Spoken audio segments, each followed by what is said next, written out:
ఇప్పుడు తీసిన స్నాపే కుళ్ళి కళ్ళి కుళ్ళి కళ్ళి అన్ని చూడండి ఎన్ని మాట్లాడుతున్నా. నిన్న లొకేషన్లో ఈ అల్లరి పిల్ల ఇది మర్చిపోయి వెళ్ళిపోయి ఇప్పుడు లాకెళ్ళిపోతుంది. దానికి ఒక కమిషన్ ఇవ్వాలి కదా.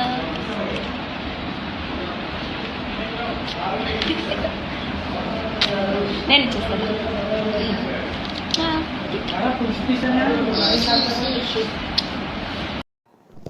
రెండు నూరేళ్ల సావాసం సీరియల్ మంచి రేటింగ్తో ముందుకు పోవటమే కాకుండా ఈ సీరియల్లో నటించే నటులకి అలాగే చైల్డ్ ఆర్టిస్టులకి మంచి క్రేజ్ వచ్చింది. షూటింగ్ లొకేషన్లో ఏ కాస్త టైం ఉన్నా ఆ పిల్లలతో ఆడుకుంటూ నా హీరో అమర్కి సంబంధించిన ఒక క్యూట్ వీడియో ఇప్పుడు నెట్టింట్లో వైరల్ అవడమే కాకుండా సో క్యూట్ అంటూ కామెంట్స్ వస్తున్నాయి. ప్రస్తుతం ఆ ఫొటోస్ని వీడియోస్ని మీరు ఈ వీడియోలో చూసేయండి.